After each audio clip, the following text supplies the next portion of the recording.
While most of my coverage on the Kanjo scene has been centered around the Honda Civic, there have been some exceptions. You may have probably seen the episode on the lonely Kanjo Ferrari 360 on T37s, or my 2010 Speedhunter story on Mura-san's 6666 Customs S13 Sylvia. And funny I mentioned Mura-san because the man behind Top Resin Art Kyoto, or TRA Kyoto / Rocket Bunny / Pandem as most would know it, was probably the first guy that really introduced me to all the history of the Kanjo. His B16A powered EF Civic is one of the most memorable that I featured, along with my visit to Carcraft Boom, the Osaka JDM guys, that really gave me a deep dive into the scene. But today we're veering off on a little tangent, and while still talking about Hondas, we've upped it up all the way to the mighty NSX.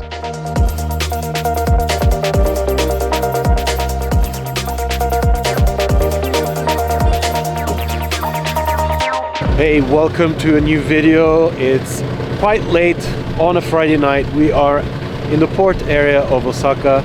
It's starting to snow. It's absolutely freezing. It's super windy, but we're doing something mega cool.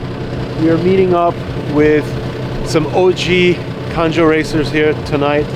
These guys are some of the old school guys that used to do the Kanjo racing back in the day. They now own some of the coolest NSXs that we got to see last time we were over here in Osaka.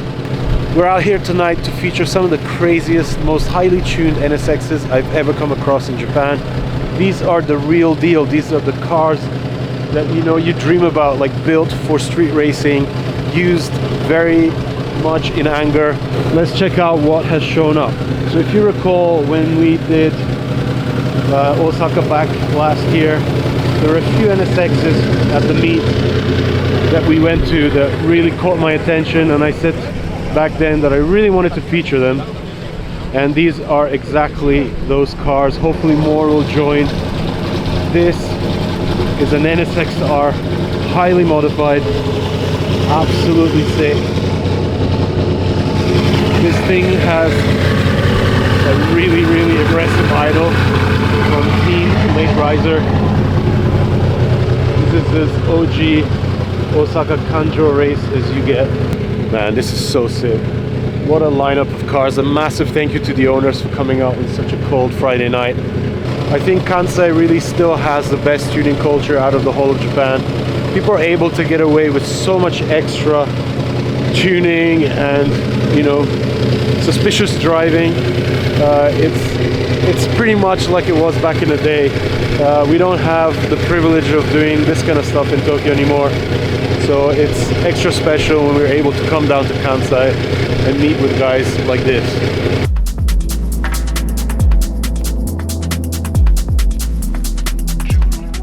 Joined by three of the most notorious NSXs in Osaka, this night was going to be about indulging in yet another angle of Kanjo culture. With its inherent balance, the NSX is an aptly suited Kanjo car, much like the Civics, nimble through the corners, but with its mid-mounted V6 and optimal traction, a true weapon powering out of turns. The NSX was of course Honda's answer to creating a supercar, one that would embarrass Ferraris and Porsches of the era, but at the same time be docile enough to be used as a daily. Honda could have very much gone even crazier with the NSX, maybe developing a bigger engine, maybe a V8, but that would have ballooned prices further, seeing how the car was already expensive due to its aluminium construction. But it's the NSX's conservative nature that makes it so loved.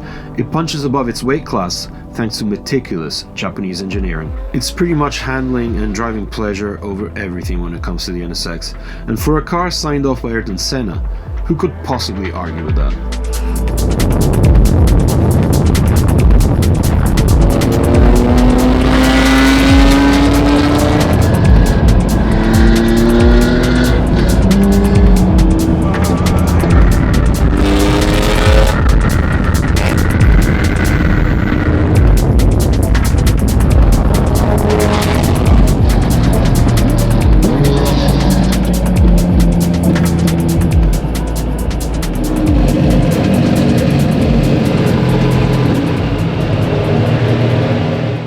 Alright, so we made it here to a really sweet spot along the Kanjo Minatomachi parking area.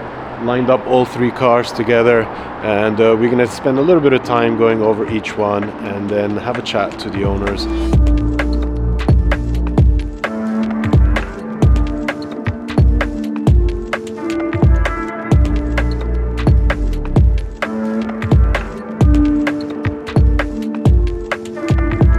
all NA, by the way. They've kind of stayed away from forced induction. As you could hear out on the highway, these engines sound amazing. We'll get all the details we need from the owners to see how each engine has been modified. I spot a Group M airbox there, or rather cone filter cover on this NSXR replica. So much carbon on the back of this one. Integrated trunk and spoiler section with a funky midsection design there. And onto the red one. Again, the same Group M intake. Sweet carbon cover. I've never seen a piece like this before. Carbon with Lexan.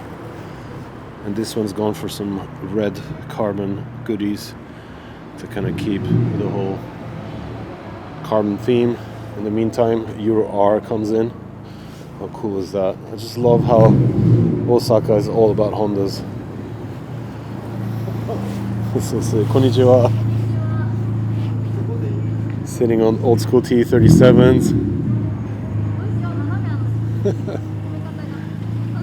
Girl driven. How sick is that?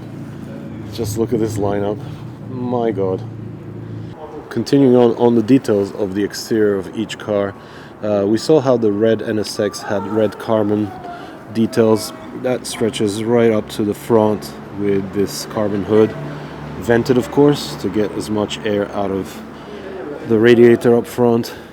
This one even has a splitter in the same red carbon and carbon canards. Wheel-wise T37s, and hiding behind those a set of AP Racing calipers. There's even a nice little underskirt section. Two of the cars are running Ganador mirrors, and just look at the fitment, so spot on. These things out on the road are just phenomenal looking. Onto the white car, ZE40s, again from Ray's Engineering Volk Racing. Of course, Volk Racing is from Osaka, so no surprise that these guys stick to the good stuff, the local good stuff. I love the flip-up boss on the steering wheel. This one even has a spoon toe strap, and again a vented hood. And the silver NA1, again vented hood, carbon-like finish on the roof. And I have to say, I really do like this spoiler edition. Gives it a bit more character compared to the stock spoiler, and no car here has a stock spoiler to be seen. Again, T37s on the silver car as well. You can see the fender treatment, and the stance is on point. Quite a lot of stretch on this one. Silver Honda badge, and what a selection of NSXs we got tonight. Braking wise, the silver car is actually on the stock calipers. They've been painted kind of like a pearl red. And on the white car, hiding behind the ZE40s, is a set of Honda Racing calipers.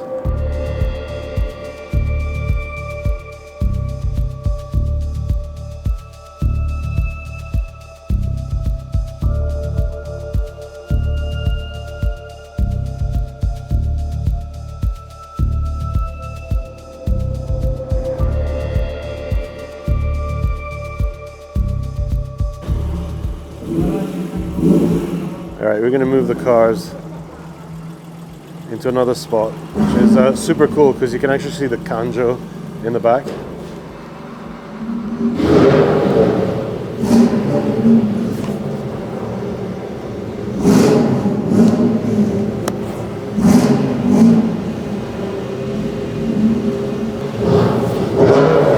This is so cool. So each one of these guys represents a different team of Kanjo racers. Each old school loop guys. I just love this stuff so much. The late riser here.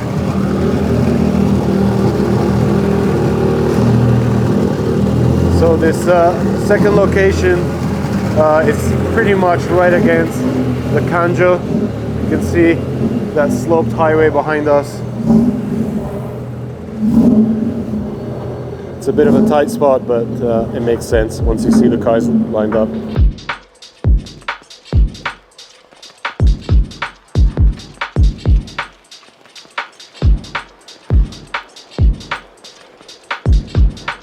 もともとずっとホンダ系の車乗り続けてきて、最終的には NSX 乗りたいなと思って、で友人から受け継いで、それをちょっとアップデートしながら乗ってるって感じ。チューニングはエクステリアは外装、フロントフェンダー、オーバーフェンダー、リアは純正のアルミ叩き出しで、ボンネットトランクがドライカーボン、リアのディフューザーはフェラーリの458のドライカーボン、羽は US のモデューロの、エンジンは一応ヘッドだけ面検してオーバーホールして、戸田のガスケットをちょっと圧縮上げてる感じ。エキゾーストはマニホールドが RFI で、リアのマフラーも RFI。関東の方がワイドボディが多いかも分かれ。関西はどっちか言ったらナローボディをちょっとワイドに見せるスタイルが多い。実際フロントのフェンダーもリアフェンダーもノーマルじゃなく、ノーマル風に見えてちょっとワイドに見せるようなスタイルが多い。昔は若い自分は環状走ってたけどね、もうサーキットも散々走り込んで、もう引退して、NSX でちょっとドライブするのが、今のちょうど息抜きにちょうどいい。Alright, so we're gonna go with the daughter of the owner of the silver NSX because she showed up with a really cool UR. We're gonna have a quick look and see what she's done. So very simple, just lowered suspension, T37s, aftermarket tires, Recaro seat. Shito mite ii desu ka? So we got full Recaro bucket. So custom exhaust system. We heard it come in. Always nice to see how the new generation does their cars. Obviously her dad has definitely inspired her. And the Hazard Racing sticker. Hazard Racing は何ですか？ハザードレーシング、カーショップ。あ、カーショップ。カスタム、オールペイント、修理。はいはい。車の修理、全部オールじゃん。So there you go, a little bonus for today. We even had a little addition to the lineup, proving that, the new generation is also appreciating not only the Honda scene, but doing things like the OGs used to do it. And I think the only thing that remains to be done tonight is hitting up the Kanjo and getting more driving shots of all the cars together. So we've had 2 more additions here. This sick CRX and a Fit RS join the group. The more we stay here, the more Hondas seem to arrive. I think it's a natural thing to happen in Osaka, maybe, I don't know.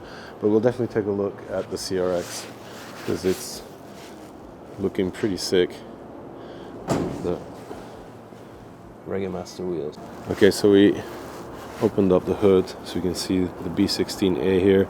All stock, but it runs a cut muffler, which seems to be the thing to do in Osaka to get that raspy note. And then it sits on Tane suspension to get the ride height just right. Very cool to still be seeing CRXs out in the wild.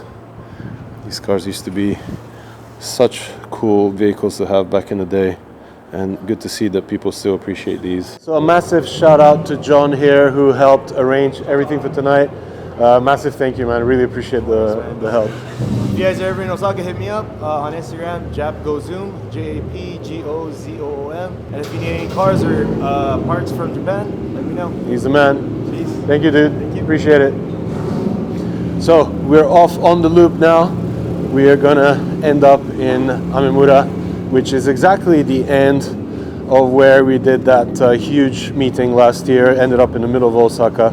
And I think seeing those NSXs in a different background is going to be even cooler. So we're going to jump in the car and head out.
right, so we made it to Amemura in the heart of Osaka here, and they just parked up right in front of the police station.